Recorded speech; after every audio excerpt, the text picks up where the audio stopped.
E aí, pessoal, tudo bem? Como vocês estão? Está aqui hoje para mais um Plenicast, o podcast da Plenitude. É uma alegria estar nessa mesa de novo, essa mesa que tem nos ensinado tanto, porque os apresentadores aqui são meio burrões, né? Mas as pessoas que sentam aqui na nossa frente são são muito inteligentes. Então a gente está...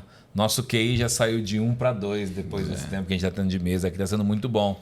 E obrigado por participar. Eu quero te pedir aquilo que eu sempre peço todo podcast. Se você puder curtir esse conteúdo, compartilhar esse conteúdo, se inscrever no nosso canal, ativar aí o sininho das notificações. Isso não vai custar nada para você, você não precisa pagar nem R$1 por isso e vai ajudar a gente, porque o que a gente tem feito aqui nessa mesa é gerar conteúdos abençoadores, conteúdos que abençoam pessoas. Então, eu tenho certeza que hoje também não vai ser diferente. E hoje estou com um convidado aqui muito especial, que é o pastor Júnior Meireles. Seja muito bem-vindo, pastor. Eu vou apresentá-lo antes de dar a palavra para ele. Ele é bacharel em teologia, ele estudou terapia familiar na faculdade Favene EAD, é isso mesmo, pastor? Casado com Michele Dias Meireles, pai do Heitor e a Isabela, escritor e olha, meu português está ruim hoje, hein? Tá. Escritor e idealizador do Namoro com Propósito, que é um projeto aí para jovens do Brasil inteiro, para casarem de maneira correta, namorarem de maneira correta. Pastor, seja muito bem-vindo aqui. Nossa, encontraram muita coisa para falar sobre mim aí, né? Meu irmão teve que caçar bem. Olha só. Cavei lá. Que legal. Ó, um prazer muito grande estar aqui com vocês, né? Pastor. Poder falar aí para a galera que acompanha vocês aí. E espero que a gente tenha aí um papo muito produtivo, né? Que possa alcançar esse pessoal que está aí acompanhando, que está buscando conhecimento sobre a cultura de Deus, sobre relacionamento, né? Que Deus abençoe e nos guie aqui nesse papo. Amém. Pastor, para a gente começar... Quando que você sentiu o chamado de começar a falar com os jovens a respeito de namoro com propósito, namoro santo? Você é jovem, né? O mais jovem dessa mesa. Você começou há 12 anos, né? O projeto? Isso. Como que você sentiu o chamado para isso? Rapaz, interessante. Isso vem da vivência, isso vem da experiência, né? Então eu, antes da minha conversão, eu tive uma vida um pouco complicada nessa área. Muitos relacionamentos, muitas feridas, muitos traumas. E aí, de repente... passando por um local onde eu ficava ali com um grupo de pessoas, né? Eu era do rock, eu gostava das músicas do submundo, era sexo, drogas e rock and roll, minha vida. E aí eu ficava numa praça lá da minha cidade, junto com essa galera, e a minha esposa, Michele, ela passou, ainda não me conhecia nem nada, passou e me viu. E ela começou a orar por mim, por misericórdia, cara. Falou assim, Deus precisa salvar esse cara, porque eles me viam como um líder ali da galera, né?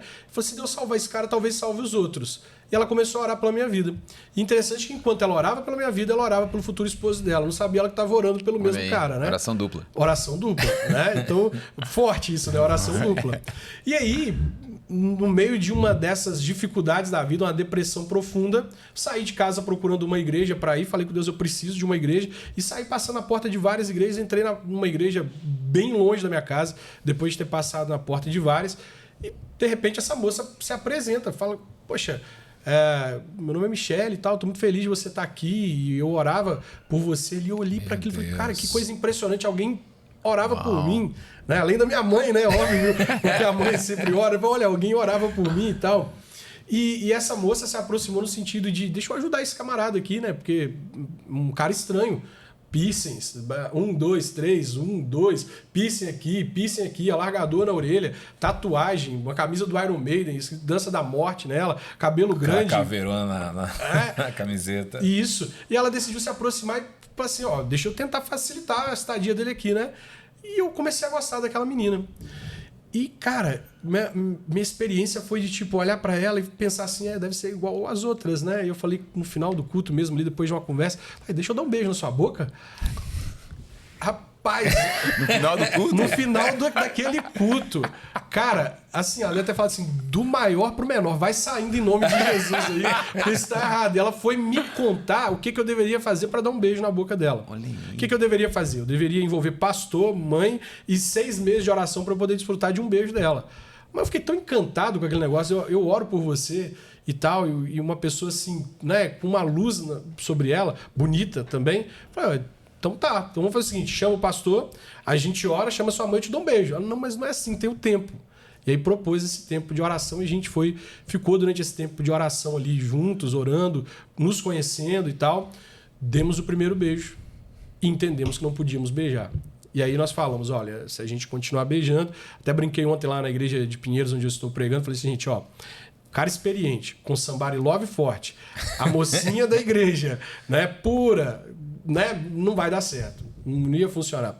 Aí eu propus, gostei daquela ideia, né, porque eu já tinha tido tanta experiência frustrada, gostei daquela ideia de uma nova proposta. E falei com ela, então vamos voltar para o que a gente começou? E a gente ficou sem se beijar até o dia do nosso casamento. Bom, e aí, como que surgiu isso? A gente foi pastorear uma igreja, né, depois desse tempo ali de restauração, reconstrução, a gente foi pastorear uma igreja em que os pais estavam autorizando os meninos a namorarem com 12 anos. Chegavam de mãos dadas na igreja, né? Com 12 anos de idade, chegavam de mãos dadas, o pastor ora pelo nosso relacionamento. Como assim ora pelo nosso relacionamento? Você tá brincando com um brinquedo ainda? Peraí, né?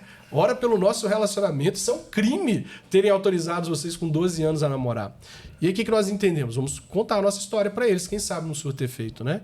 E aí nós contamos a história, um jovem lá mais antenado na internet gravou, publicou no YouTube. E aí nós começamos a receber convite do Brasil todo, porque a juventude estava carente disso. A realidade da nossa igreja é a realidade da igreja de forma geral, né? Nós não temos tanto ministério falando sobre isso. E aí espalhou hoje o Namoro com Propósito, essa é a realidade por causa de uma vivência, por causa de alguém antenado na internet que publicou e de tantas outras pessoas que precisam ser alcançadas por essa mensagem, né? Quantos anos você tinha quando se converteu e foi para essa igreja cheia de piercing na cara? Não. 17, tinha 17 anos ali, mais ou menos. Fui ordenado pastor aos 20 anos, casei aos 19 anos. É tudo muito As coisas aconteceram rápido. É muito rápido, né?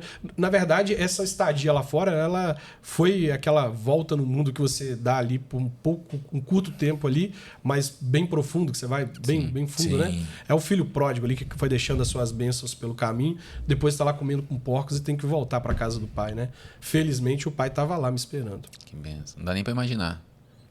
Você falando de quando você tinha seus 17 anos cheio de piercing largado largado na orelha, piercing na cara. Jesus transforma, né? Não, claro. E há 17 anos não era algo tão comum como é hoje, né? Hoje a cultura quanto a isso mudou. Mas quando eu fiz a primeira tatuagem, cara, a tatuagem era coisa de bandido. Né? Não é crente, né? Pô, não é crente. Cara. E na época não era também. Depois que eu me converti, eu acabei não fazendo mais nenhuma, mas realmente era bem mal visto, né? Bem mal visto. Mas foi aí que aconteceu, cara. E Deus foi soprando isso pelo Brasil todo. Nós fomos aí viajando, conhecemos o Brasil todo, pregando a palavra e tudo. Onde a gente passa, o pessoal, olha, eu li o seu livro, cara. O pessoal reconhece a gente. É bem legal. Que legal, bem pastor. legal. Você viveu o propósito, então, né? Na essência, né? Depois de 6 meses, claro, teve o primeiro beijo. Você não conhecia Jacó ainda, né? Assim, bom, pelo menos são 6 meses, não são 14 anos, né? Uhum. Pelo menos, né? Casou bem mais rápido também, né? Então, você, pastor e a sua esposa viveram o propósito na essência mesmo, né? Viveram que é um casamento, um namoro em santidade, viveram tudo isso e casaram santos também. Assim, com muita luta, porque apesar de você não se beijar ali, cara, a gente tem que renunciar a muita coisa. Sim. É um abraço ali que de repente a carência bate e tudo. E é muito interessante ver que falta essa renúncia radical em alguns jovens. O cara sabe que ele não tem condições, ele sabe que não pode, que um beijinho ali vai, né? É o início de tudo. Poxa, e ele acaba ali, não, eu vou dar conta. O pastor Lucinho, ele fala, e é muito interessante o que ele fala, não, eu vou segurar a onda, vai dar certo. Aí o Lucinho fala, poxa, você não segura nem um pum, cara. Se você tá tentando segurar, daqui a pouco já era. Então você vai segurar a onda sexual, que é um dos desejos assim mais intensos do ser humano, né? Tá ali você, a pessoa que você gosta. Mais intenso da carne. Cara, mais intenso. Né? Tá ali você, a pessoa que você gosta, sozinha, a oportunidade, os desejos estão ali, você ama aquela pessoa, a sua vontade é ficar com aquela pessoa para sempre, por que não agora, então? Né? E a gente é tentado nisso e a gente vai permitindo. Né? Exato. Deus nos chamou para atitudes radicais. Nos chamou para atitudes radicais. E se a gente for radical com ele faz a parte dele. Né? Porque se não fosse essa atitude radical, eu seria o rapaz lá de Caratinga, cidade do menino maluquinho, do Ziral. Que legal. Cidade do menino maluquinho, mas um desconhecido. E Deus, olha, eu posso usar essa história de vocês aí, porque vocês foram radicais, né? Que bem, estourou isso pro Brasil todo, né? Pro Brasil todo, é verdade. Legal. Pastor, hoje muito se fala sobre propósito. Existem muitos livros que falam sobre propósito de pessoas, né? A gente vai entrar no papo aqui do namoro com propósito, mas antes eu quero te fazer uma pergunta. Você acha que a maioria dos cristãos vivem segundo o propósito que Deus tem para a vida delas? Ou as pessoas vivem alienadas aí na sua vida, nas suas vidas na igreja? Acredito que nós poderíamos viver mais intensamente, sabe? Deus, ele não nos chamou para coisas rasas, ele nos chamou para coisas profundas. E tem pessoas que estão lá com até os joelhos, né? Vivendo o propósito de Deus até os joelhos, outros até as cinturas, e tem outros que estão mergulhados no propósito de Deus. Nós fomos chamados para viver mergulhados no propósito de Deus. Não fomos chamados para ter experiências superficiais com Deus, né? Então, assim, nós poderíamos estar muito mais adiante do que estamos hoje, eu creio. Vivendo muito mais intensamente os propósitos. Eu creio muito nisso. Deus une propósito. Porque, assim, quando a gente vai escolher uma pessoa para a gente se relacionar, eu casei assim também, meu irmão também casou assim. A gente se converteu, conheci minha esposa na igreja e tal.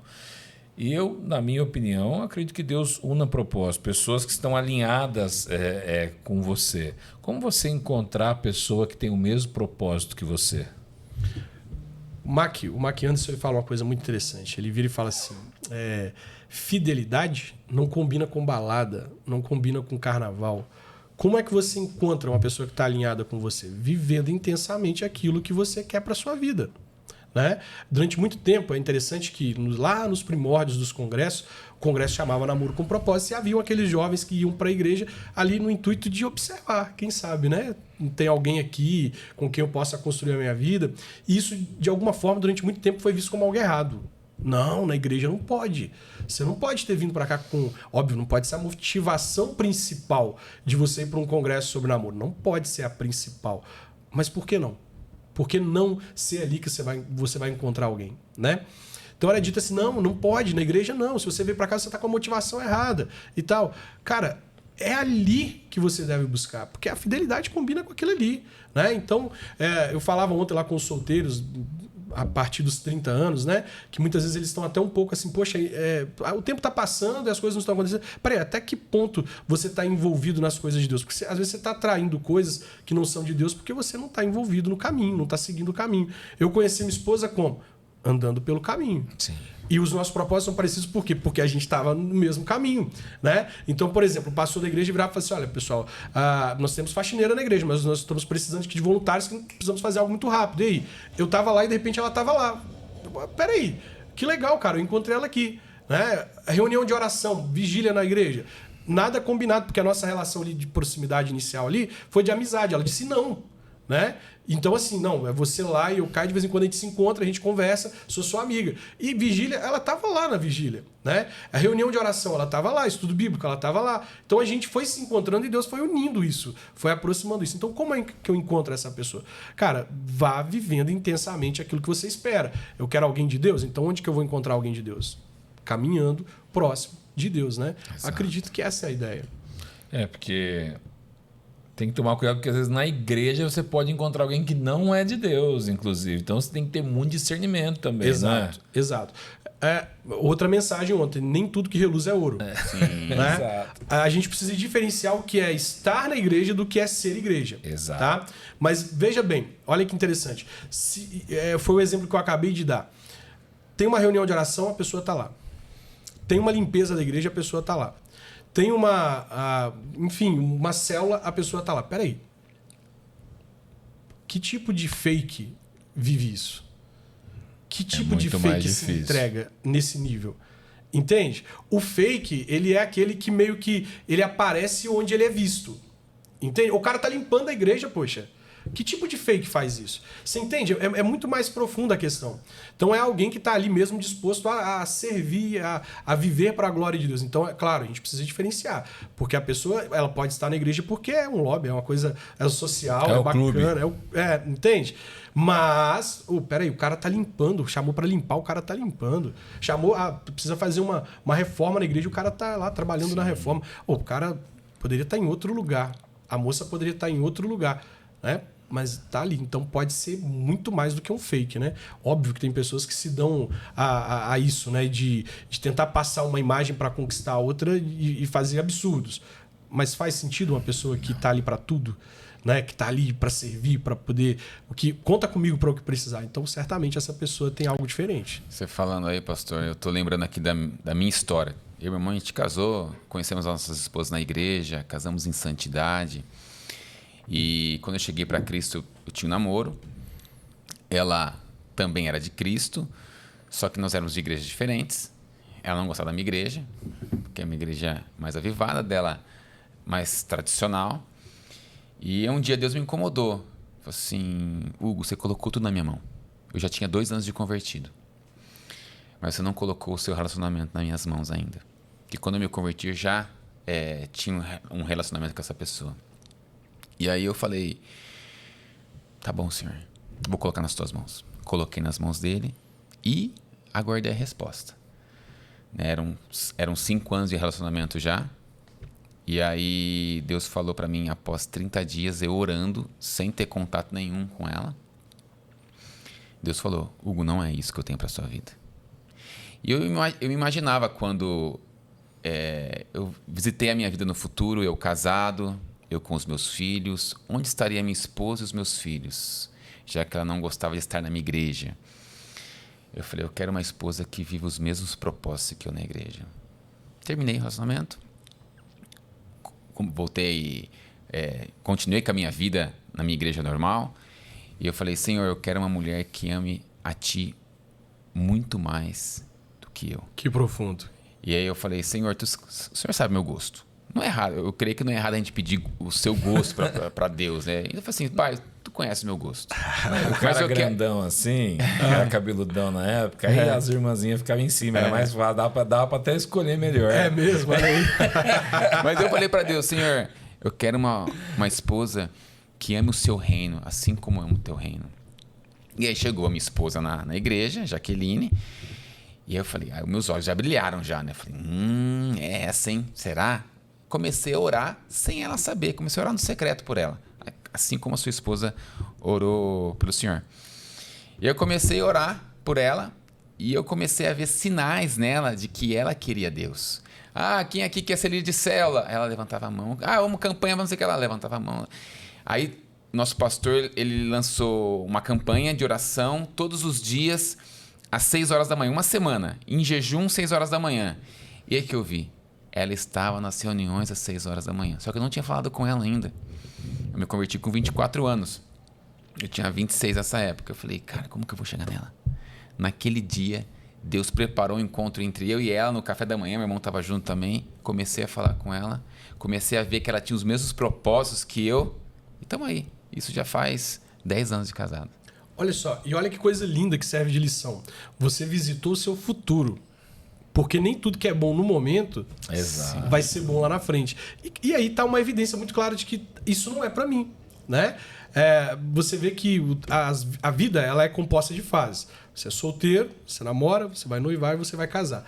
Cada fase estrutura a outra.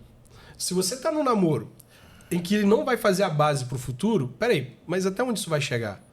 Né? Então, você olhando para o futuro, fala assim, alguma coisa não vai ficar legal lá na frente. Então, peraí, a coisa não está caminhando para poder dar certo. A coisa está caminhando para a gente entrar num dilema muito grande no futuro. Falta isso para a gente em muitas coisas. Observar as consequências daquilo que nós estamos fazendo hoje, o que vai gerar no futuro. Peraí, onde vai estar minha esposa, meus filhos, onde eu vou estar? Né? Se a gente fosse mais prudente nesse ponto e observasse não só o agora, o que está dando certo, e pensasse, será que no futuro isso ainda dará certo? A gente teria grandes livramentos, como foi o seu caso. Né? E detalhe, do relacionamento antigo que eu tinha, eu ia noivar com ela. Eu tinha aliança já comprada de noivado. E aí, quando eu decidi terminar, eu tinha aliança comigo. Logo depois, acabou, a aliança ficou comigo, né? Guardei, né? Eu falei, logo depois, meu irmão falou, Hugo, vou casar. Eu falei, bom, de certo eu vou ser seu padrinho, né? Óbvio, né? Sou o único irmão, espero que me chame, né? Meu amigo, né? Eu falei, beleza, Diogo, tá aqui o presente de casamento pra você. A aliança do meu irmão... Serviu certinho. Serviu certinho, não só nele, mas a minha cunhada também. Propósito. Há um propósito nisso, né? Aí, Deus, por que não deu certo? Senhor, a gente tinha tantos planos, né? Tantos sonhos, por que não deu certo? Aí você hoje, olhando para o seu casamento, você tem a resposta por que não deu certo. Com certeza. É que as pessoas não sabem quando você está namorando, a pessoa não sabe que um casamento não é algo fácil. Porque você vai sair, são duas pessoas que não conviveram juntas, têm costumes diferentes, e quando você vai morar junto, quando você casa, né, morar junto que eu digo depois de casado, você tem que fazer um esforço grande para essa engrenagem começar a rodar, para que tudo se alinhe bem. Então a pessoa acha que casamento é só love, é só amor, e não é assim. A gente sabe que não é assim, não é por aí. Né? Então, Nem tudo são rosas, né? Nem tudo são rosas. O pastor fez uma pergunta aqui. Casar com uma pessoa que não tem o mesmo propósito de vida pode anular o propósito de Deus na minha vida? Anular o propósito de Deus, impossível. Impossível o propósito de Deus ser anulado, cara. Você está falando com um presbiteriano. O propósito de Deus vai se cumprir. Vai se cumprir. Mas aí entra a responsabilidade do ser humano. Né? Você pode até viver o propósito de Deus, você pode passar por um caminho que vai ser mais doloroso do que aquele que se você... eu quero por aqui. Né? Mas sabe o que eu vejo? Eis a razão de tantos divórcios, por exemplo. Né? Então você vê que e durante muito tempo a gente viu muito isso mais por parte das mulheres, né? Eu tô casada com uma pessoa, mas eu tenho dons, eu tenho talentos, eu tenho chamados, eu tenho isso, mas eu me casei com ele, eu preciso então agora servi-lo. E aí você vê pessoas que estão insatisfeitas, pessoas que estão ali amarguradas porque não estão vivendo o propósito, cara. É impossível. Você tá fora do propósito e tá felizão, tá realizadão. Sim. Você foi chamado para fazer algo. Exato. Né? Você é um pássaro dentro de uma gaiola se você não está vivendo aquilo que Deus te chamou. Né? E aí essas pessoas estão ali ao lado de uma pessoa, vivendo a missão de outra pessoa e infelizes. Então eu vejo muito nisso, cara. Frustrar o propósito de Deus, não. Sim. Mas viver uma vida amargurada, triste por não estar fazendo aquilo que você nasceu para fazer, certamente a pessoa vai experimentar isso, tá? E aí a razão de tantos divórcios, né? De repente a pessoa casa e ela tá empolgada para renunciar tudo. Vou renunciar à minha faculdade, meu sonho de fazer um intercâmbio fora para me casar com você, porque hoje vale a pena. Hoje isso é intenso, hoje isso é maravilhoso. Então, por você eu largo tudo, né? Por você eu largo tudo. Aí o cara larga tudo, a moça larga tudo. Aí daqui a pouco o casamento, para poder dar certo, o que a gente tem que fazer? Renunciar, fazer a engrenagem funcionar não é fácil. E aí vem as arguras, né? As dores do casamento. E aí você olha e fala assim, poxa, eu abri mão daquilo para poder viver isso. Isso aqui não está como eu pensava que poderia estar. Aí se você tiver encontrado alguém que tem um propósito parecido, as dores são mais fáceis de suportar. Sim. Né? Sim. Você vai ter que lidar, você vai ter que sair, por exemplo, alguém que tem ministério, como a gente, por exemplo. Como meus donos, a gente teve que viajar 18 dias numa missão que a gente tem na Ásia. Ficamos fora.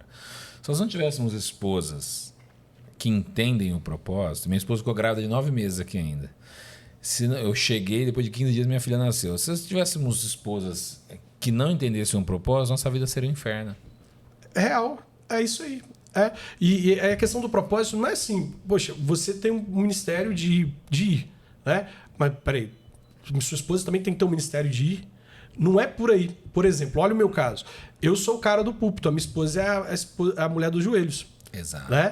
Então essa realidade que você está falando aí dos filhos e tudo, eu vivi ela muito intensamente, né? De estar saindo para uma viagem em outro estado e o filho passando mal e eu falei, quer que eu abro mão aqui agora? Eu não vou. Não, meu filho, vai lá e faz o que você foi chamado para fazer. Eu fui chamada para isso aqui. E você vai fazer o que você foi chamado para fazer. E eu ia. E pode ficar tranquilo, porque tá dando tudo certo, tô orando por você. Vai lá, faz o que Deus te chamou para fazer. Olha, esse é um propósito que se completa. É um propósito que se complementa. E aí é muito mais fácil você suportar as dores, fazer a engrenagem funcionar, de olhar e falar assim, não, peraí, nem tudo acontece sempre como a gente gostaria que acontecesse. Mas a gente está junto por um propósito. Sim. Né? E esse propósito fortalece a nossa união a cada dia mais, né? Pastor, mas eu acho que aqui a gente está falando só de propósito ministerial, mas existem os propósitos de vida também. Uhum. Se a pessoa não quer chegar onde você quer chegar, você não pensa em conquistar o que você quer conquistar, você não pensa em caminhar da maneira que, por exemplo, eu amo viajar. Então, meu irmão sabe, eu tenho... Nossa, tem rodinha no pé. Falaram que eu estou viciado em viagem, eu gosto de viajar. Se eu tivesse uma esposa que não gostasse, já complicou. É a verdade. Não é? Já não daria certo. Então, assim, você tem que estar com alguém que tenha propósitos, não só ministeriais, mas propósitos de vida junto com você, né? É verdade. Você vê, eu recebi alguns testemunhos. É claro que nem sempre a gente vai ter essa alegria de você estar com uma pessoa que faz exatamente aquilo que você faz, né? Mas eu recebi testemunhos, até por causa desse livro Deus Une Propósito, de médicos e enfermeiros que durante essa pandemia eles estavam a serviço da medicina e do reino de Deus e entendendo, poxa, imagina se eu tivesse me casado com uma pessoa que não fosse da área, por exemplo. Olha só que coisa impressionante, né? Então, um médico dedicado quase 100% para aquilo ali, quase não tendo descanso, trabalhando em cima daquilo, e olhava para o lado, tá lá a esposa trabalhando também na mesma área. Olha como isso, né, facilita as coisas, né? E essa questão justamente, eu me lembro de aconselhar um casal que o cara ele tinha planos de trabalhar nos Estados Unidos e ele já estava meio que organizado para isso, né? E eles vieram para poder me pedir aconselhamento para eles poderem se casar, marcar a data do casamento. E eu, poxa, vamos então falar sobre isso. Conta para mim os seus sonhos. Falei para ele, né? E ele começou a contar tudo que ele tinha arquitetado pro futuro dele nos Estados Unidos e tudo. E a moça olhava para ele e pensava assim, cara... Nunca me falou isso. Nunca me falou isso, cara. Aí, olhei para ela e falei com ela assim, ó, eu tô ouvindo ele falar, ele tá muito animado ali para poder falar, mas me parece que é novidade para você, né? Que ele tá contando isso. Ela é novidade, porque a minha mãe é doente. Eu amo a minha cidade. Eu nasci para poder viver aqui. Eu não quero abrir mão da minha igreja. Eu falei, gente, olha só. Vocês estão aqui pensando em se casar para marcar a data do casamento, mas vocês não compartilharam nem os propósitos de vida de vocês. E aí, como vai ser isso quando vocês se casarem e ele virar para vocês, as suas malas estão prontas? Mas quais malas? A gente vai mudar de rua? Não, a gente vai mudar de país. Entende? Então é muito real, propósito ministerial, propósito de vida, tudo isso deve ser compartilhado para que você possa depois agir em conexão com o outro. Olha, a gente compartilhou, a gente tentou encontrar formas aqui de que isso pudesse acontecer e está acontecendo. Não dá para simplesmente virar e falar, suas malas estão prontas? E outra, se casar errado para consertar depois é mais difícil, né? Porque às vezes você é errado para aquela pessoa. Vocês não é um para o outro, mas vocês vão achar pessoas que realmente façam parte do mesmo propósito, né? A grande questão aí é que as experiências que a gente tem, elas vão gerar os medos, elas vão gerar os traumas, né? Então, ontem não foi uma, duas pessoas que falaram comigo, como não ter medo de reconstruir? Como não ter medo de dar uma nova chance, né? E aí é simples, é você se olhar diante do espelho, entender onde você acertou, onde você errou e fazer um caminho diferente. Né? Mas realmente, para reconstruir é muito mais difícil. Muito mais difícil. Muito mais trabalhoso. Dá muito mais trabalho reconstruir. A pastora Sara Shiva, ela fala sobre casamento encalhado, né? Que não é o solteiro que não casou, mas sim o casado que casou errado. Como podemos definir esse casar errado? O casar errado é aquela... depois que colocou a aliança, né? Bambolê no dedo, aí fica mais difícil. Pois a gente até falava sobre isso antes, né? Da questão do divórcio e tudo. Eu não sou a favor do divórcio. Sim, né? Eu não sou a favor do divórcio. Em todo o meu trabalho acadêmico, eu fui contra o divórcio e tentei apontar diversas coisas que o divórcio impacta, né?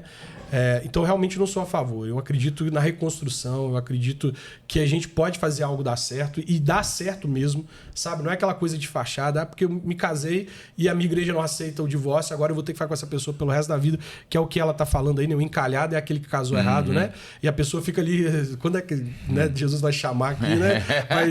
Vai promover essa pessoa, fica nessa expectativa, né? Eu vou me tornar viúvo. Não é? Fica nessa expectativa e tudo.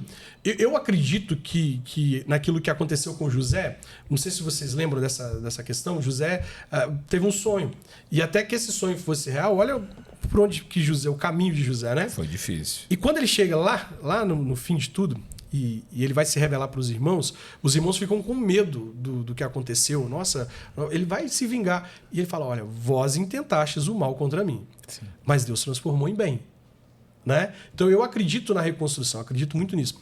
Mas também acredito naquilo que eu havia dito. Existem casamentos que nunca deveriam ter acontecido. Né? Não tem como você virar para uma pessoa que hoje ela está aí vivendo uma situação de agressão dentro do lar e falar assim, não, você tem que suportar isso aí porque você casou. Uma pessoa que está lá, né, sofrendo com adultério, você tem que suportar isso aí porque você casou. Então, nesse caso, meu irmão, a forma de dar certo é pondo um fim nisso. Sim. Né? pondo um fim, não dá para continuar. E aí sim há esperança, eu acredito que Deus pode reconstruir. O divórcio, me entenda quem quiser, o divórcio é um pecado? Sim, o divórcio é um pecado. Mas é um pecado imperdoável? Não é um pecado imperdoável. Sim. Sabe? Há restauração.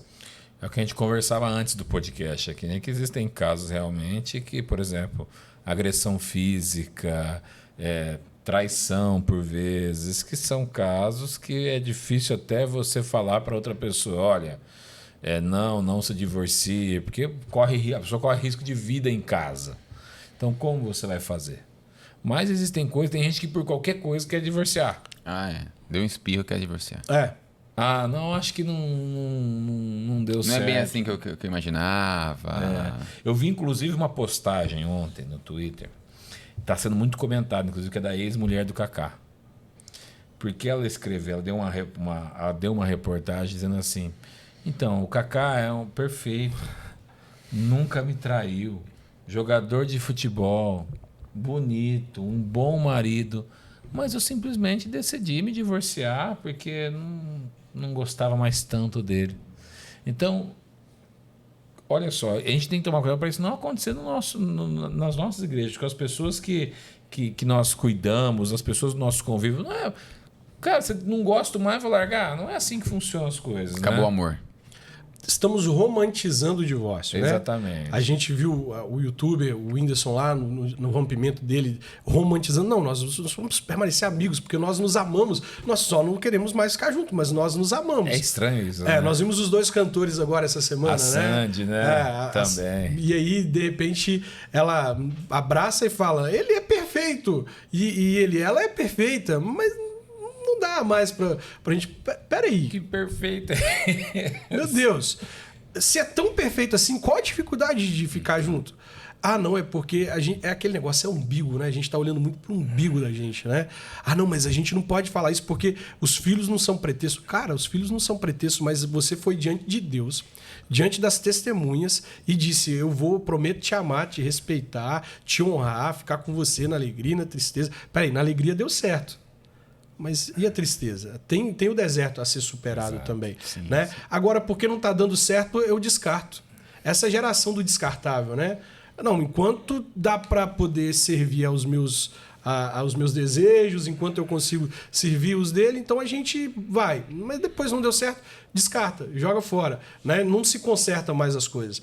Não sei aqui na cidade de vocês, mas na minha cidade, em cada esquina, tinha uma loja que consertava algo. Era a costureira, era o sapateiro, ela era a eletrônica. Hoje não. Hoje em cada esquina tem uma coisa descartada. Né? É uma calça que o cara descartou, é um sapato que o cara descartou, é a televisão que o cara descartou, porque não se conserta mais as coisas. E isso tem impactado os nossos relacionamentos. Ao menor sinal de que tá destonando um pouco daquilo que eu planejei. Não, peraí, é mais fácil eu descartar do que... Senta aqui comigo. Vamos tentar voltar para a essência daquilo que a gente construiu. A gente pode fazer isso? Cara, reconstruir é difícil? Mas peraí, a gente tem uma história junto.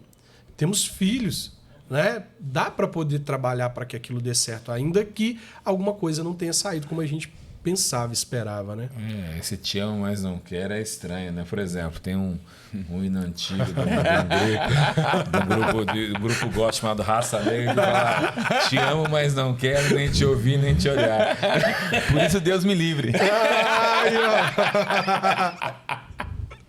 Olha aí. Verdade. Profundas revelações aí. Poxa, profundas. O pessoal olha assim, não, eu gostava de um pagode. Olha aí. Pois é. E o que o casal não entende é que, por vezes, eles resolvem o problema deles. Mas esquece que um divórcio muitas vezes vai refletir nos filhos. E como? E a gente vê os filhos crescendo em lares separados, às vezes com problema de paternidade. E às vezes a gente vê uma juventude aí toda machucada, né? Por conta de casamentos quebrados, né? O divórcio, ele é comercial. O divórcio é comercial. O divórcio ele traz impactos em áreas que a gente às vezes assim fala, poxa, eu não pensava por esse lado. Olha, eu, né, nos meus trabalhos eu defendi que o divórcio ele tem um impacto ambiental. Ele impacta o ambiente. A minha cidade ela viveu uma crise hídrica. Uma crise hídrica. E famílias vivendo dentro de um lar, né, que gastavam uma quantidade de água por causa daquela família. Mas daqui a pouco um divórcio faz com que o cara tenha uma outra casa, a esposa tenha uma outra casa, e aí agora são 2 casas para serem abastecidas a mais, né? Você vê a extração de matéria-prima para a construção de imóveis, né? Você vê a destruição do ambiente para a construção de novos imóveis. Tudo isso fruto do divórcio. O divórcio ele tem impacto profundo na igreja, sim, de forma geral. A gente vê a igreja sendo impactada. Um pastor que se divorcia, né? Longe de mim dizer que não pode acontecer, porque eu sou contra esse casamento de fachada. Sim. Na porta da igreja você tem que me dar a mão. Sim. Na porta da igreja, ó, você sorri pra mim, tá? Você fala que me ama, faz coração. Isso aí eu sou contra. Não pode acontecer isso, sabe? Mas um pastor que se divorcia por causa de coisas banais, né? A igreja ela é impactada. Os filhos, a gente vai ver a história de filhos aí. Não é raro você sentar com um filho de família divorciada e você perceber que a dor do divórcio dos pais foi como se fosse a dor da perda para a morte. Exato. É como se um dos pais tivesse morrido, né? E ali vai gerar rebeldia, vai desencadear uma série de coisas nos filhos ali que estão vendo o lar sendo destruído, que vai impactar a nossa sociedade. Vai gerar medo de um futuro relacionamento, né? Tem isso também. Poxa, meus pais não viviam bem, casar não é bom. É o que eu falo aqui, ó. Um jovem escreveu falando comigo assim: se casamento for o que os meus pais vivem, eu não quero me casar. É verdade. Eu não quero me casar. Tá, né? Infelizmente, muitos pais são péssimos exemplos ali de como é ser um casamento. Mas o péssimo exemplo mostra o que é ser. Exato. Então, peraí, casamento pode ser diferente daquilo que os seus pais viveram, né? E realmente existe esse medo, né? Os filhos estão ali vivendo essa realidade, vendo como o pai trata a mãe, tudo, e eles podem carregar esse medo. Mas peraí, esse medo também pode servir para algo útil, para poder fazer o oposto. Sim. É o que eu e minha esposa decidimos. A gente veio de lares completamente desestruturados. Desestruturados em níveis assim, né? Você fala, gente, como pode eles terem construído algo a partir das cinzas, né? Mas por quê? Porque a gente viu como não fazer. E aí a palavra... Que é uma outra realidade também. E a palavra diz o que fazer. Então, ó, o que não fazer a gente sabe. Vamos para a Bíblia e procurar saber o que fazer. Sim. Né? E o que é ter entrando mais no assunto do namoro com propósito, o que é realmente um namoro com propósito? Porque assim, tem igreja que você pode pegar na mão, tem igreja que você pode pegar na boca, tem igreja que você pode beijar na boca. Pegar na boca. Beijar na boca. Tem igreja que você pode transar antes do casamento. Não dá pra falar que é igreja. Não é igreja, né? Mas, assim, o que é realmente um namoro? Como viver um namoro com propósito? Como viver um namoro santo? Né? Uma vida de santidade dentro do seu relacionamento que aponta para um casamento. O que é esse namoro? Então, eu não vou entrar nessa questão aí de como as igrejas elas lidam com o ensino do namoro para os jovens. Eu acredito que foi a revelação que Deus deu para aquela igreja e que os jovens que estão naquela igreja, eles precisam se submeter àquela visão ou procurar uma outra igreja que se encaixe melhor na visão deles. A forma de namoro que eu e Michele tivemos, ela foi aquilo que Deus trouxe para nós. É o que nós ensinamos, acreditamos ser legal, mas não impomos isso, sabe? A questão da imposição é muito séria. Agora, a questão do namoro com propósito é o que a gente vai falar logo aqui, ó, no primeiro capítulo desse livro, tá? No desafio do namoro com propósito. A gente vai trabalhar justamente o que é um namoro com propósito. E eu vou me basear lá em 1 Coríntios capítulo 10, verso 31, quando Paulo vai dizer: portanto, quer comais, quer bebais, ou façais qualquer outra coisa, façais tudo para a glória de Deus. Aqui está o segredo de um namoro com propósito. Um namoro com propósito é aquele que glorifica a Deus. Como glorificar a Deus? Em vários aspectos, né? Com preparo, né? Quando você lê um livro e você está lendo esse livro para se preparar para um relacionamento, você está glorificando a Deus. Quando você faz um devocional com a sua prometida ou com o seu prometido, pega uma Bíblia e vocês vão ler juntos, isso está sendo para a glória de Deus. Quando vocês renunciam os desejos carnais, submetem os desejos à vontade de Deus, isso está sendo para a glória de Deus. Quando o namoro de vocês, também um capítulo desse livro aqui, ele é uma extensão do reino de Deus, ele é um ministério, você está glorificando a Deus. Então a questão de um namoro com propósito... Para saber, a pessoa precisa ler esse conteúdo aqui, para entender melhor o que é o namoro com propósito. Aqui a gente vai destrinchar bem isso, mas ele é muito mais amplo do que eu dizer para a pessoa e falar assim, ó, não pode beijar na boca, só pode pegar na mão, ó, nem na mão pode pegar, sabe? É muito mais amplo. É um relacionamento em que a glória de Deus está acima de tudo, entende? Que nós, antes de fazer qualquer coisa, a gente pergunta assim, Deus vai ser glorificado nisso? Isso aqui vai trazer glória a Deus ou isso aqui vai ser um escândalo? né? Vai nos afastar de Deus. Então a ideia central do namoro com propósito é essa. Os jovens precisam entrar nesse relacionamento com o intuito de fazer tudo para a glória de Deus. E aí você tente descobrir a glória de Deus em todas as coisas. Amém. Pode perguntar. Pode falar.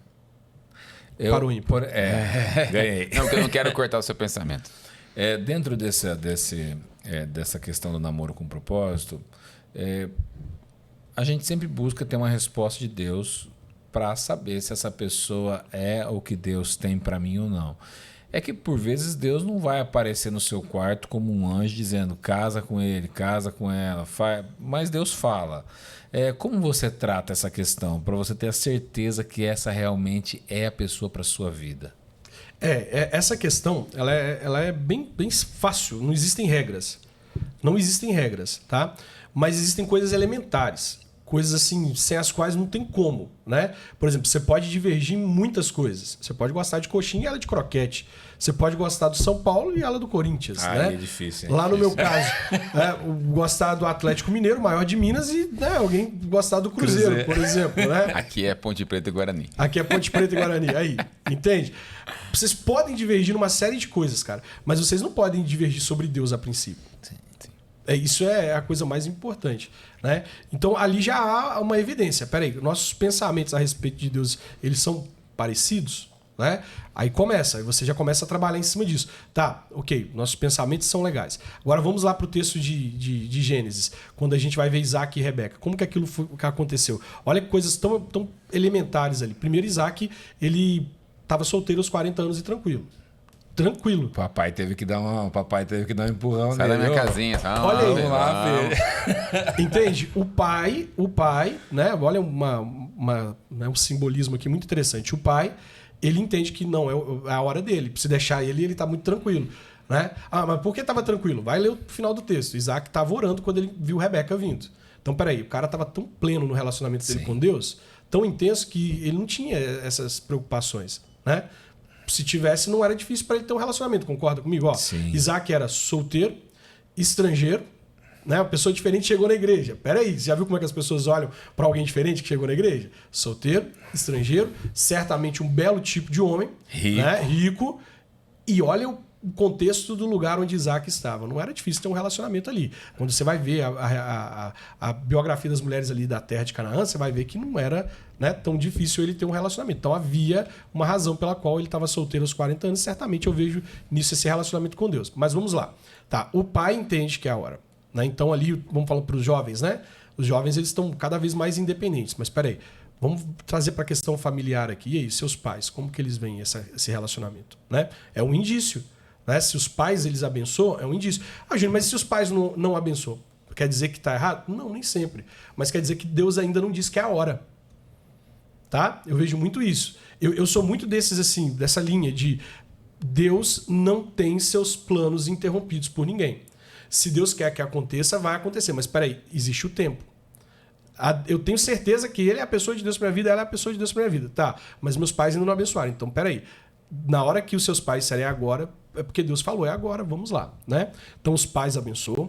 Fruto de oração, olha lá, o servo ele vai e ele faz uma oração a Deus. Senhor, o Senhor abençoa a vida do meu patrão, abençoa tudo que ele fez. E eu estou aqui agora para escolher uma esposa para o filho dele. Abençoa a minha viagem, que ela não seja em vão. Sinais foram pedidos, não foi o que vocês comentaram? Sinais foram pedidos e sinais foram confirmados.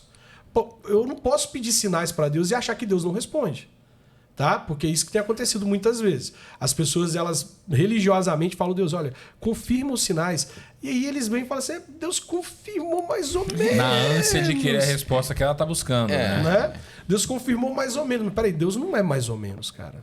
Deus confirma. Ou é ou não é. É sim ou não. Sim, né? não. Então, vamos recapitular. O pai entendeu a hora, fruto de oração, os sinais foram respondidos. E olha quando o servo vai lá para Betuel e ele vai contar o que aconteceu, né? Olha, o meu caminho para cá foi isso, com esse propósito, por causa disso e tal.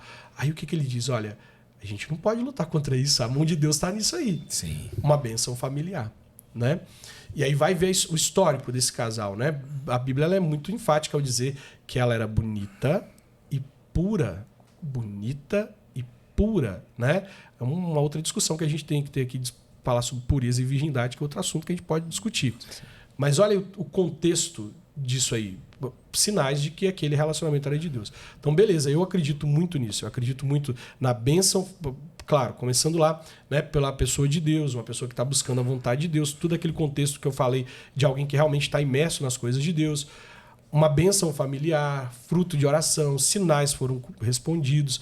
A gente pode trazer isso para a nossa realidade e viver isso, né? A gente pode viver isso na nossa realidade. Então, como saber se é a pessoa certa? A resposta seria: ore, observe o comportamento das famílias em relação a essa pessoa, porque a bênção de Deus ela é passada de pai para filho. Se os pais abençoam, Deus está dizendo assim: minha mão está aí. Se os pais estão relutantes, Deus precisa destravar isso aí. Ou pode ser um sinal de que não seja a vontade de Deus ali, né?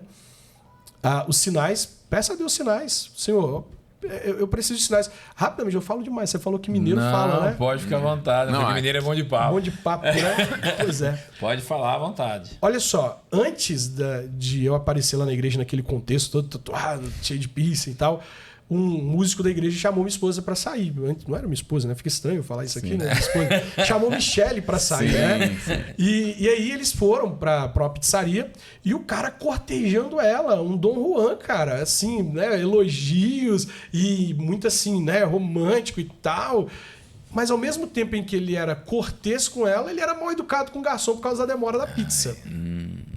E aí ela foi observando aquilo, um cara com o garçom, um cara comigo. Um cara com o garçom, um cara comigo. Peraí, quem é ele? Ele é o cara que está falando com o garçom ou é o cara que está falando comigo?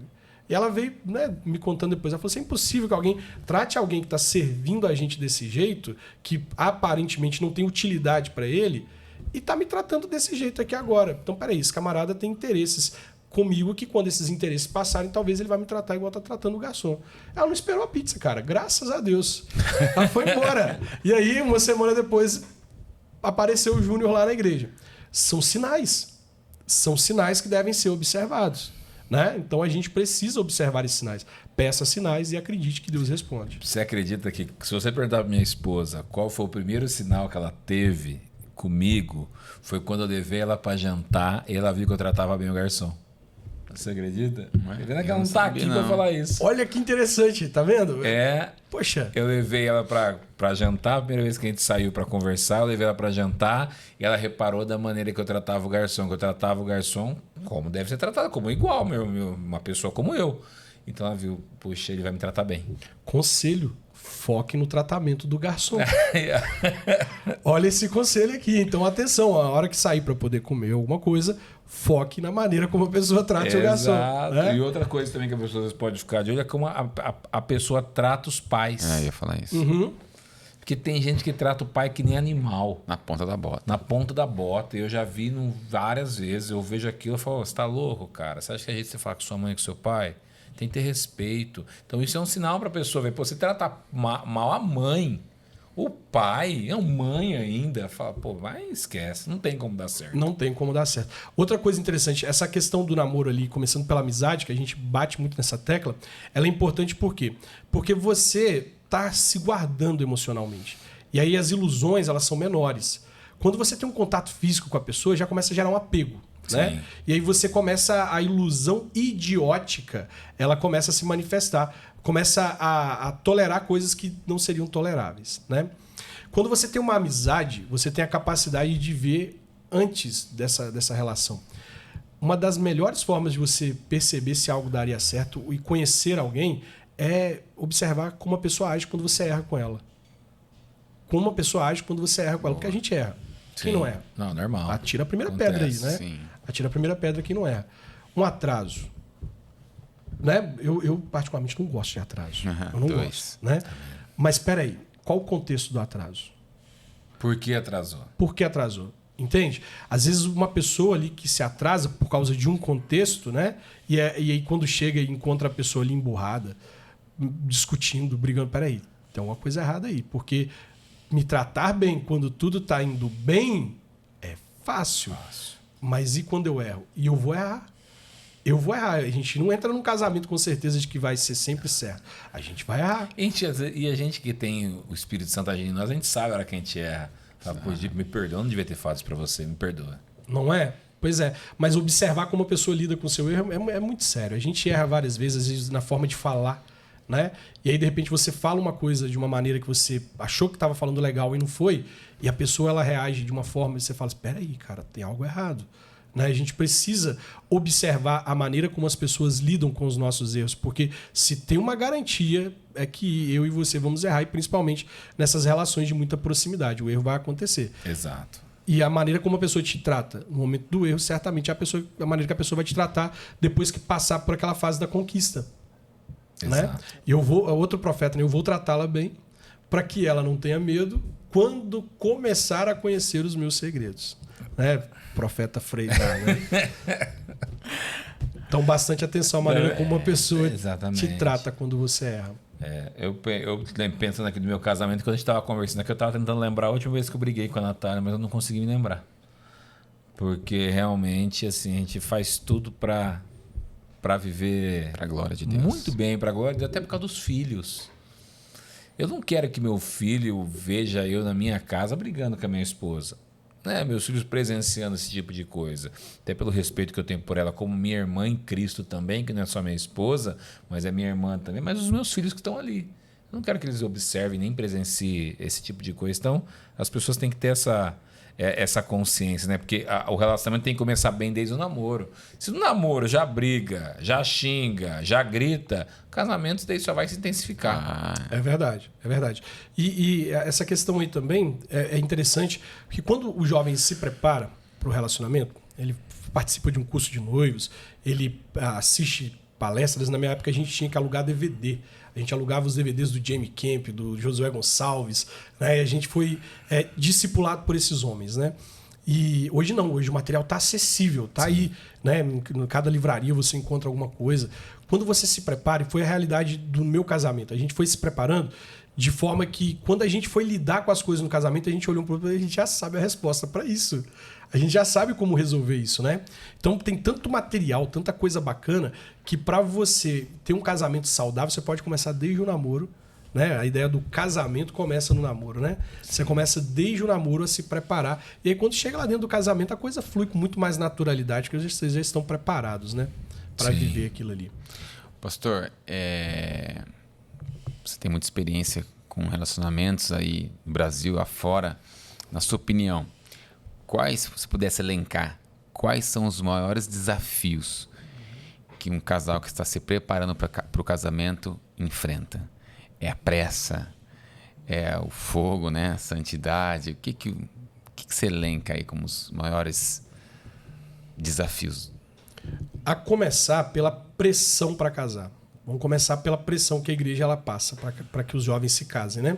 Não é raro você ver do púlpito o pastor começar a apressar os namorados. Ó, quando é que vocês vão casar? Ó, fulano ali começou a namorar. E aí, o casamento vai ser quando? Peraí, nós começamos a namorar. Há uma pressão dentro do ambiente religioso para que o namoro se torne um casamento. E o namoro, ele é um tempo de decisão. Sim. Não quer, é claro, o namoro tem que ter propósito. Eu não posso começar um namoro sem que haja propósito. Mas ele é um tempo de conhecimento e decisão.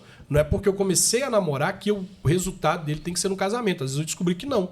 Não é para casar, né? Então eu começo a ver ali uma pressão do ambiente religioso para que os jovens se casem cada vez mais cedo. Até indo lá, vamos emancipar esse camarada aqui para ele poder casar. A gente vê muito isso. Eu vi isso em muitos lugares, tá? Um menino de 16 anos, a menina de 16 anos, e já tinha uma pressão, porque não, nós vamos ordenar eles a pastores no futuro, e aí vamos emancipar ele. Junta os pais e convence os pais lá de que há necessidade de uma emancipação e casa eles daqui a pouco estão divorciados, né? Então, primeiro a pressão. Depois a falta de preparo da igreja para esses casamentos que vão acontecer. Não estou dizendo que não existe, mas pouquíssimas igrejas levam a sério a construção. As igrejas investem mais no paliativo, lá, né? no remédio para os casamentos. Vão fazer congresso de casais porque eles estão em crise. Vão fazer congresso para casais que estão se divorciando, porque vai acontecer o divórcio. Mas peraí, e o preparo? Né? Eu e Josué Gonçalves, a gente tem uma relação bacana. Ele sempre fala assim: Júnior, você facilita meu trabalho. Por quê? Porque quando você trabalha a base, eu vou ter menos trabalho aqui. Sim. Com esse casamento que está chegando no fim. Entende? Então falta na igreja um ministério para poder trazer esses jovens e contar a verdade nua e crua do casamento e preparar eles para a realidade do casamento, tá? Então, uma pressão para se casar, falta de preparo da igreja para poder fazer com que esses casamentos aconteçam e também essa questão que você levantou, porque, né, se a sexualidade é para ser vivida dentro do casamento, e é essa a crença que nós temos, muitos jovens se casam para... Exato. E aí eles precisam de alguém para olhar nos olhos e falar assim, não é a hora. Porque houve um momento lá na minha história lá que eu pensei, falei, poxa, cara, eu tô abstinente há tanto tempo, eu preciso me casar para isso. E aí fomos no nosso pastor, olha, pastor, a gente quer se casar e tal. E meu pai tinha falecido, e o pai da minha esposa muito ausente e tal. O pastor falou assim, tá faltando pai nesse negócio aqui. Vocês não vão casar agora. Não vão casar. Vocês vão aguardar. E aí ele foi nos acompanhando, nos preparando, nos mostrando a realidade do casamento e tudo. E na hora que chegou a hora, você falou, agora vocês estão prontos para casar, né? Falta um pouco disso, de gente de olhar no olho e falar assim, cara, eu sei porque vocês estão querendo casar. E não é para isso. Vocês vão chegar lá, vocês vão ter tão pouco isso. Né? Vocês estão achando que, né? E as pessoas, eles acham que o ápice do casamento é a relação sexual. Eu vou casar e vai ser aquele ficar no quarto o dia inteiro fazendo sexo. Não é isso. É que a pessoa tem uma visão diferente, né? Você vai entrar na vida cotidiana, né? Então isso vai ser uma parte do casamento, que é muito importante, inclusive, né? Também tem que deixar isso claro. Sim. As pessoas o casal tem que se relacionar sexualmente. Mas o casamento não é só isso, né? É muito mais do que isso, na verdade, né? Essa é a grande realidade. Então faltam pessoas para poder dizer para esses jovens, espera aí, vocês vão fazer sexo. Mas o sexo não é o casamento todo, né? Vocês vão ter outras coisas ali que vocês vão precisar lidar, né? O sexo é bacana? O sexo é bacana. O sexo é legal? É legal, mas você vai ter aquele dia que você vai estar muito afim e a outra pessoa vai dizer assim, cara... Hoje não. Hoje não. E aí? Mas eu casei para isso, poxa. Eu casei. Agora você... Porque a Bíblia deixa muito claro que o sexo é uma dívida. Sim. Né? Você tem que pagar a dívida pro seu cônjuge. Mas peraí. Dá para atrasar um pouquinho hoje? Dá para atrasar o boletim aqui? Ou dá para adiantar o boleto? Aí fica nessa, um quer que adianta, outro quer que atrasa. E como que nós vamos lidar com isso? Não sou eu, o casamento não sou eu, somos nós. Né? Então, como é que eu vou me lidar? Poxa, ela não está à vontade. Ela vai fazer mesmo se não está à vontade? Ele não está à vontade. Ele vai ter que fazer mesmo se não está à vontade? Então, o casamento ele é mais do que isso aí, cara. Ele é muito mais. É claro que isso é o ápice, né, cara? Sim, é o ápice. É maravilhoso, né? Você poder desfrutar a intimidade do casal. A intimidade. Né? E olha, eu tive uma vida sexual fora do casamento. Eu tive. Sexo é sexo? Não acredito, cara. Não é bem assim. Não é bem assim, porque quando você está vivendo debaixo da bênção de Deus, a questão de pureza, Deus está ali, cara. É o seu leito imaculado. Deus né? está ali, não é? Deus está ali naquele negócio e não só está ali, como ele está assim, eu abençoo isso, né? É diferente, cara. Eu criei isso. É diferente, eu criei isso, é verdade. E às vezes as pessoas falando em visão de futuro, né? Quando é jovem, está no propósito, o máximo do futuro que ele vê no casamento dele é a lua de mel, noite de núpcias. Não vejo a hora de chegar esse dia. Mas não consegue ver pra frente disso, só consegue ver até isso. E depois disso, claro, tem uma vida inteira pela frente, né? Acha que a vida se resume, que o casamento, né? A vida de casado se resume só na... Ele vai descobrir que depois da lua de mel vai ficar muito melhor, né? Isso daí vai melhorando cada dia mais, né? A intimidade do casal, o conhecimento do casal, né? Ali não é o ápice do negócio, né? É interessante a gente ver em congresso, a gente falava muito sobre sexualidade, né? Houve um tempo no Brasil, na igreja brasileira, que Deus levantou essa palavra, essa bandeira dentro da igreja, né? Então você vê lá a Sara Shiva, o Nelson, o Leandro do Olhar ao Altar, o Ney Matos, que está nos Estados Unidos agora, né? Certamente tem alguém que eu estou esquecendo aqui, nós, né, do Namoro com Propósito. Deus levantou isso. Essa era a mensagem para a juventude durante muito tempo, né? E aí, quando a gente ia falar sobre sexualidade nos congressos, uma pergunta muito comum é assim, e se eu não gostar do jeito que ele faz? E se eu não gostar do jeito que ela faz, por que não experimentar para a gente poder saber? Cara, o jeito pode ser adaptado. Não é? A gente cresce junto, a gente aprende junto. Então, peraí, acho que a gente não está se encaixando aqui. Achava que seria de outro jeito. Vamos tentar? Vamos... Né? Porque a sexualidade ela é assim, é um crescimento mútuo. O casamento você cresce com a pessoa. E aí é batendo nessa tecla, não é só sexo. E o diálogo pode fazer o sexo ficar muito mais interessante, cara. E outra, e ainda mais por vezes, vamos falar aqui no contexto de igreja, que por vezes as duas pessoas se casam virgens.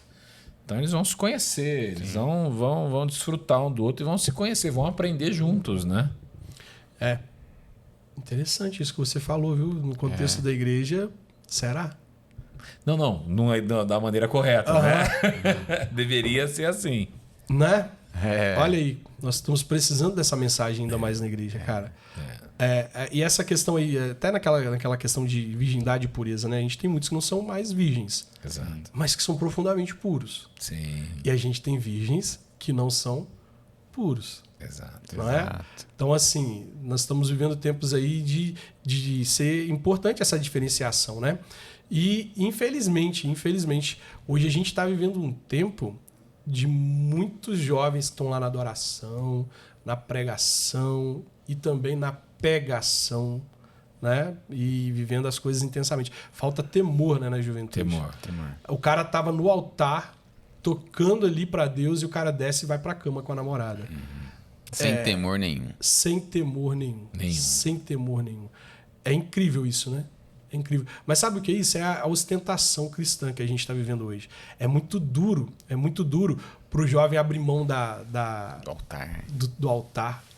Do pastor, Foco, né? do pastor chegar e falar assim, gente, olha, eu preciso de ajuda. Porque o pastor que pede ajuda hoje, como que ele é visto? Né? Então é mais fácil ostentar, né? Mais fácil, não, eu sou um ministro, eu sou um levita, ela é uma levita, então vamos manter essa aparência aí, né? Sim. Vamos continuar isso aí. E aí a gente está plantando coisas que a gente vai colher lá na frente. E a gente não pode dar abertura para esse evangelho de facilidades, né? Porque a Bíblia não muda, ela é imutável, a palavra de Deus não muda, então ela é a mesma ontem, hoje e eternamente, né? Ela não precisa ser atualizada. Não, nem adaptada. Não precisa. Ela é a verdade. Pastor, vou fazer uma pergunta para você que acho que é uma coisa bem clássica. Eu já escutei bastante. Você deve estar, não vou dizer careca, você tem bastante cabelo aí, mas...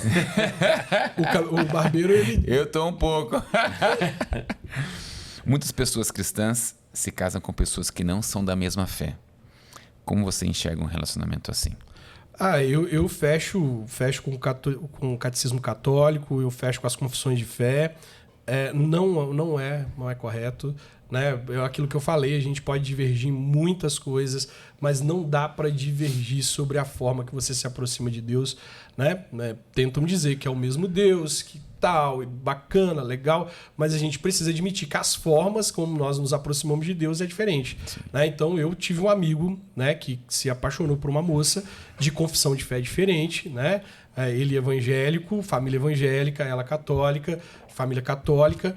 O casamento deles, ninguém foi da família, porque um pastor ia ministrar o casamento. Não, então vamos tentar fazer uma coisa fora da igreja, o pastor e o padre. Não dá. Não deu. O padre não aceitou. Não deu, porque o padre não aceitou. O padre... E a igreja católica está muito mais convicta disso do que a gente, tá? Sim. Do que os protestantes. Quando a gente fala isso, alguns católicos, não conhecedores do catecismo da igreja, eles vão dizer que nós estamos ali separando e tudo, mas não é bem isso. Se você for ler o catecismo da sua igreja, se você for levar uma pessoa na sua igreja hoje para se casar, que ela não é de lá, o padre vai falar assim, peraí, vamos passar aqui pelas fases, ele vai crismar, ele vai fazer, né? Tem uma série de coisas que é exigido de um evangélico quando ele vai se casar com um católico lá na igreja católica, né? Então já começou ali, as famílias não participaram. Não deu. Né? A família evangélica foi, porque era o pastor que estava fazendo o casamento, o padre não quis participar, a outra família não foi, né? E nós conversávamos, eu falava assim, olha, cara, tá muito fácil tolerar agora, porque você mora numa casa, ela mora na casa dela, você pega ela no final do culto lá na missa e vocês passeiam e vocês não convivem com a realidade da fé um do outro dentro de casa. Mas isso vai ficar pesado. E ficou. Por quê? Eles saíram de lua de mel e quando eles foram desempacotar as coisas, ela pegou uma imagem, devoção dela, e colocou em cima da geladeira. Depois ela pegou uma outra imagem e colocou no criado do lado dela e uma imagem no criado do lado dele, um texto do lado dela.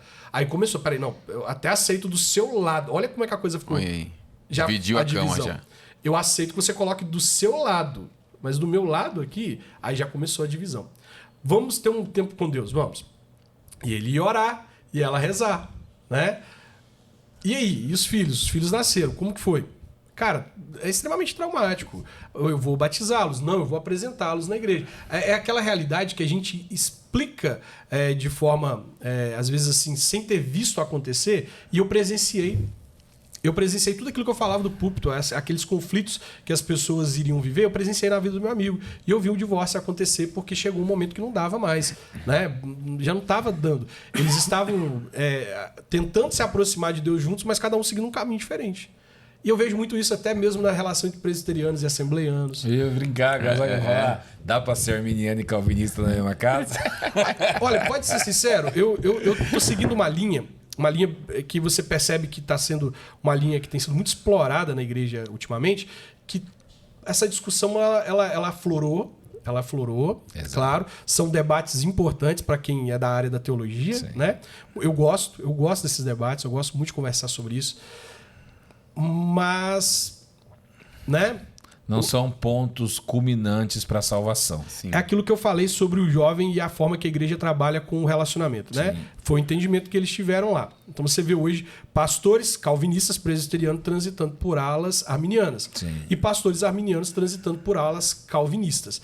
Então, maior do que o debate é o que nós estamos fazendo. Né? Então, é a nossa fé, que Jesus salva e ele é o caminho. Então não tem ninguém mais indo pra fogueira, irmão. Hoje não tem mais ninguém indo pra fogueira. Na verdade, a gente tá sentando junto lá para poder conversar e os debates são muito legais. Nossa, é muito legal. Quando você debate com alguém que tá convicto da fé, é empolgante demais, é maravilhoso, né? Bom. Mas dentro de um casamento, né? Com, às vezes a falta de maturidade, porque não é o que acontece. Eu e um pastor sentar para conversar aqui e discutir, talvez a gente discuta a noite toda e depois a gente pega na mão e que legal, me passa seu contato, depois a gente vai conversar mais sobre isso, né? Agora, essa discussão dentro do casamento, ela pode destruir um casamento. Você pega, por exemplo, você é um pentecostal, a mulher é reformada. E aí, vocês vão casar? Para onde nós vamos? O pentecostal vai falar, eu não vou para sua igreja porque é muito sossegado. Aconteceu comigo. A mulher diz, não, eu não vou para a sua porque ela é muita gritaria. Ferrou. Não é? Não se acostuma.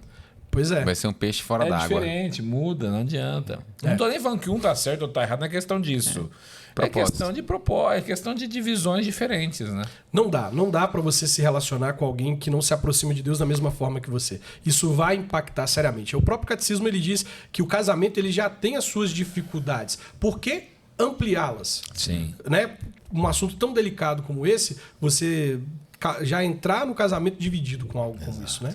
E quando o homem ou a mulher na igreja se apaixona por alguém que não é da igreja, um ímpio. É a frase célebre que eu sempre escutei, espero não escutar mais depois desse podcast, em nome de Jesus, né, pastor? Mas eu vou trazer ele para Cristo. Eu vou trazer ela para Cristo.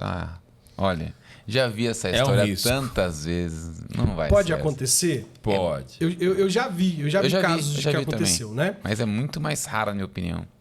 Propósitos, né? Deus tem seus meios e a gente não tem como questionar os meios pelos quais Deus trabalha, né? Pode acontecer, mas a gente tem mais história de pessoas que se frustraram do que pessoas que viram isso acontecer Se nós vivemos pela palavra, nós temos que seguir o que o apóstolo Paulo diz: não se ponha em julgo desigual. Não se põe em julgo desigual. Ponto. Já era. Tá a Bíblia. Essa é a realidade. Não é?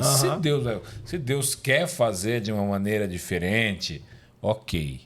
Mas, biblicamente falando, a gente tem já esse pressuposto. Não se põe em julgo desigual. Olhando para isso, cuidado com a sua escolha. E ontem eu estava aconselhando uma moça, ela se aproximou e falou assim, poxa, eu não sei, eu fiquei até numa saia justa, porque ela virou e falou assim, cara, a gente fez tudo certo, ele era um cristão excepcional, ele era um homem de Deus e tal, e nós orávamos juntos, nós fazíamos devocional juntos e tal, e ele me traiu. E por que Deus deixou isso acontecer? Eu falei, meu Deus, e agora? Como é que eu vou responder isso, cara? Eu falei assim, que pergunta difícil. Aí sabe aquela questão, se você quer saber mais, fica em silêncio? Aí eu olhei para ela e tem mais para vir.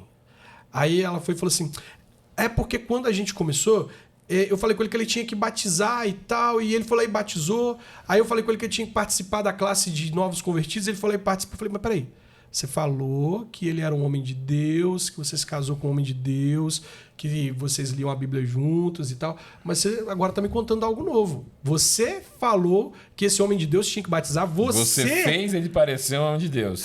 Você falou. É o que acontece muito, né?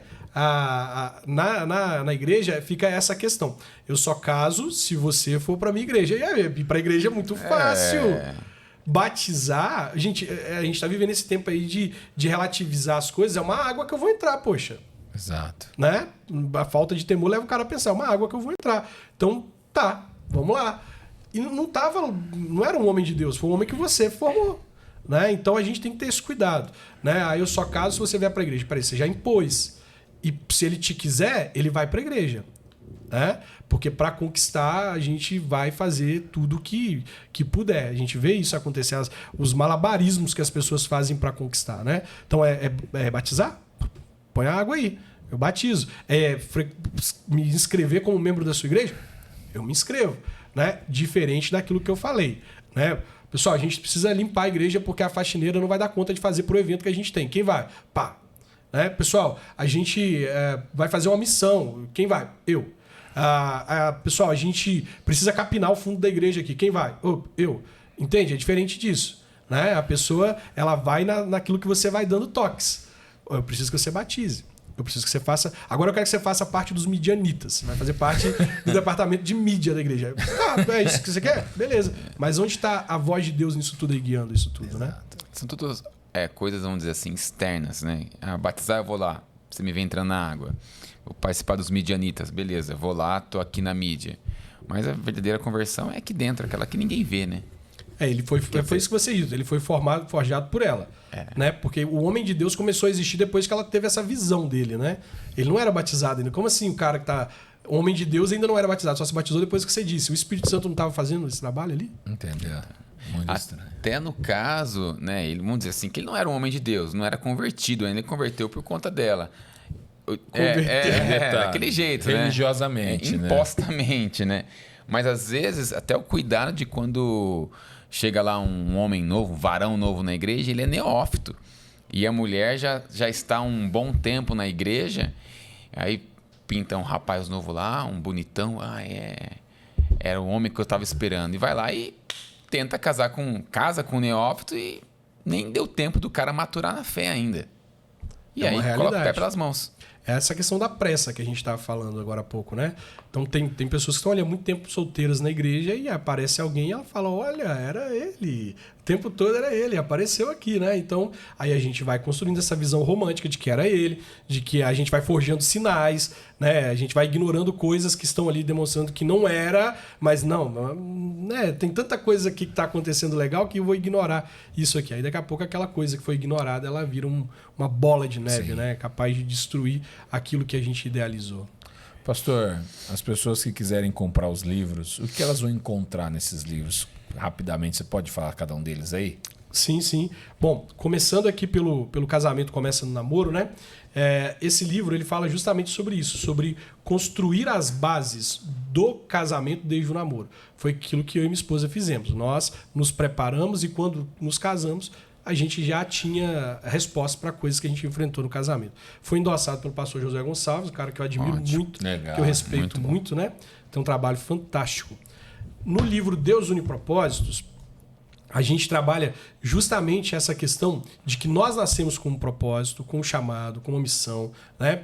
Um chamado espiritual, mas também um chamado para a vida, né? Nós temos propósitos. Deus não chamou todo mundo para o ministério. Sim. Deus nos chamou. O Uber que veio me trazer agora, ele tem um propósito e desempenha esse propósito dele lá no Uber dele, né?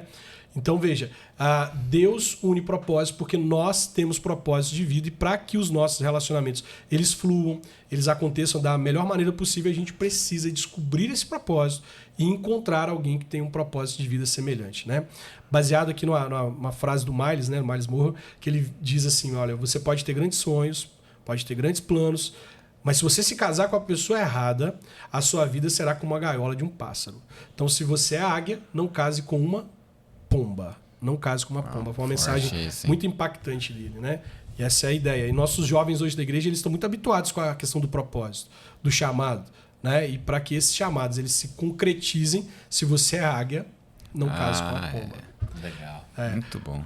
O 10 Mandamentos do Namoro com Propósito, ele foi criado com base em princípios elementares para a construção de um relacionamento, sabe? Coisas assim que são muito importantes para que esse relacionamento ele possa começar certo. Então vale muito a pena conhecer esses 10 mandamentos. Foi endossado pelo Ney Matos e pela Júlia, um casal muito especial que trabalha também essa questão da santidade no relacionamento. E a ideia é essa, tá? São princípios para que um relacionamento ele comece certo. Agora aqui está a maturidade do nosso namoro com propósito, né? O tempo de maturidade nosso está aqui. Foi a obra que a gente escreveu assim que, cara, são coisas tão importantes que a gente precisa trabalhar antes até mesmo antes do namoro, sabe? Na amizade lá. Quando a gente vai tratar, por exemplo, aqui uma parte sobre conhecer o outro. Olha só, a gente fala sobre conhecer seu parceiro, conhecer a cultura familiar um do outro, conhecer a maneira que seu parceiro lida com o dinheiro, conhecer seus defeitos, conhecer o passado um do outro, sabe? Coisas assim que são elementares, você precisa conhecer a pessoa, né? Coisas espirituais, orem juntos, ponham Deus em primeiro lugar, consagrem o relacionamento de vocês a Deus por meio de jejum, sirvam o reino de Deus juntos, sabe? São coisas assim muito importantes que você pode, um dia, né, durante 40 dias, pegar um desses capítulos, você vai ler o capítulo junto com a pessoa com quem você se relaciona e no final de cada capítulo você vai encontrar uma atividade, né, para solteiro, uma atividade para o casal de namorados, ali uma discussão, um debate, para eles poderem conversar e um motivo de oração. Então, durante 40 dias, com base naquilo que foi dito no capítulo, você vai encontrar um motivo de oração, uma atividade para o solteiro e uma atividade também para o casal de namorados e noivos ali. Cara, aqui, Deus seja glorificado por causa desse conteúdo, tá? Amém, que esse conteúdo aqui precisa alcançar muitas pessoas. Eu tenho certeza que foi inspirado pelo Senhor. Não faz parte daquele rola, não, mas isso aqui é um material que a autoria dele não deveria nem ser Júnior Meirelles. Isso é Deus purinho que está aqui, tá? Que legal. Que Deus seja glorificado. Amém. Olha aí. Vou dar um incentivo a mais pro pessoal aqui, pastor. O pessoal que está nos assistindo aqui. Para os solteiros, né? Você não tem mais desculpa de falar que tá em dúvida, casar errado. Pelo amor de Deus, hein?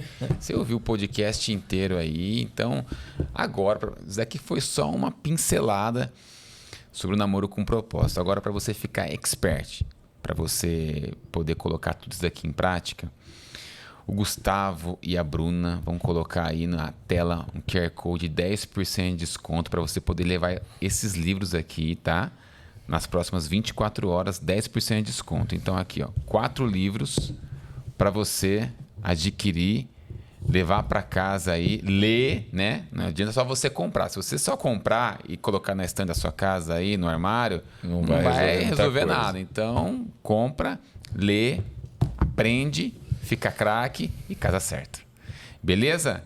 Acesse aí plenitudedistribuidora.com.br e adquire os livros aí do pastor que, cara, foi muito bom, pastor. Puxa, que bate-papo bom. Pastor, se alguém quiser te encontrar, te fazer convite, te levar para pregar, fazer seminário para jovens, como que são seus contatos? Basta procurar a gente lá no Instagram. A gente está no Instagram, tem os contatos lá na bio, né? A gente está à disposição aí. Pode convidar que a gente tá na pista para poder falar. O Instagram é Namoro com Propósito, Namoro né? com Propósito, Ótimo. Namoro com Propósito. Olha, o desenho aqui, Olha oficial, aí, né? olha é o aí. oficial, tá? O desenho nosso é esse aqui. Procura a gente lá e a gente vai estar à disposição aí para servir a igreja. Aí, legal, trazer pastor. você aqui na nossa igreja, fazer um seminário para jovens. Tá de pensando, relacionamentos, pastor falando, ó. você tá pensando aqui na minha igreja. Esse ano teve já, ano que vem falar com o Leandro pra gente trazer. Legal, Vai ser uma estamos à benção. disposição para servir vocês. Caratinga? Caratinga. Trazer lá de Caratinga. Logo ali. Logo ali. Igual a família tira em espingarda. Só uns 800 quilômetros daqui. A gente já foi pra... É perto de Ipatinga, não é? Do lado de Patinga. Eu já fui para Porto Seguro de carro, passei em Patinga. A gente comeu no supermercado em Patinga. Comemos. Supermercado. Coelhos. Coelho Diniz. Coelho Diniz. Isso aí. A memória tá Passou boa. pertinho lá. Bom, daqui...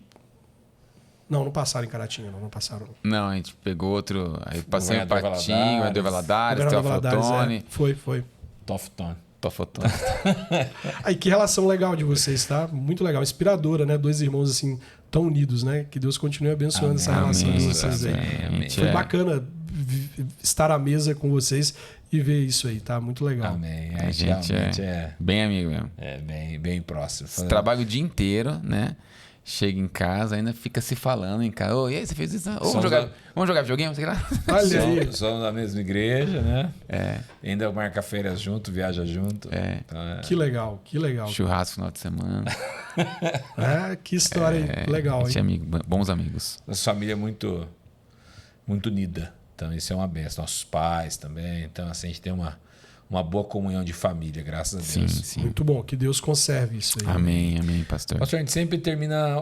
tem uma pergunta antes para fazer. É verdade, eu até esqueci. A gente sempre faz uma pergunta bônus aqui sobre... Bom, vou te colocar um cenário apocalíptico.